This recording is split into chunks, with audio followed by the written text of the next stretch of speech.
Hey guys! Nandito ako ngayon sa Estero Sagado sa Quiapo. Isa sa mga sikat na spot para sa street food lovers. Pagdating ko pa lang dito, agad ko napansin itong barbecue sa kawali with extra special sauce. Ang bango sobra, kaya kahit malayo pa lang, maaamoy mo na. Tingnan nyo naman ang sarap titigan. Kaya syempre, hindi ko na pinalampas to. Napabili na rin ako. Malasa, juicy, at yung special sauce nila ang nagdala talaga. Kaya kakaibang flavor. Medyo smoky, manamis-namis, na may nutty flavor, at may konting anghang, perfect na perfect sa barbecue cravings. Isa ito sa mga dahilan kung bakit gusto kong bumalik-balik dito sa Quiapo. Street food na masarap, sulit at siguradong babalik-balikan mo. So kung napadaan ka dito, huwag mong kakalimutan tikman itong barbecue sa kawali sa Quiapo. Hello po ma'am, barbecue po. Isang order po. Isang order po, combo po ma'am. Opo po.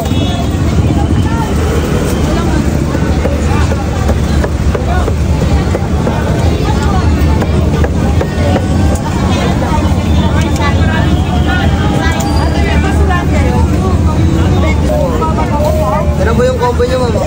Thank you. 100 pesos na combo.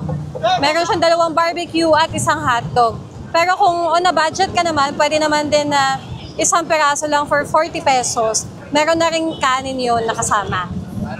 So try natin yung kanilang barbecue with sauce na kasama na yan. Malaki naman yung barbecue niya Try natin.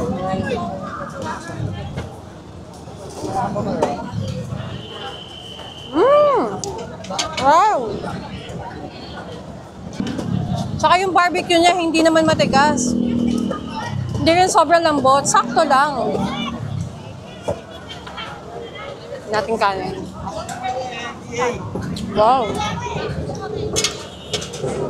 Okay to So ito pala, meron siyang barbecue, meron siyang tenga, at hotdog. Ito yung combo niya na 100 pesos. Tignan natin itong tenga.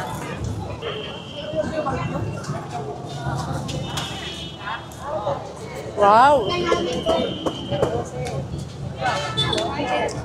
Ang sarap ng sauce. Grabe.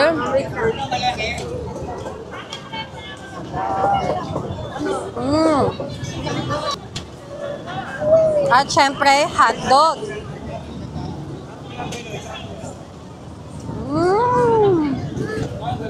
Wow!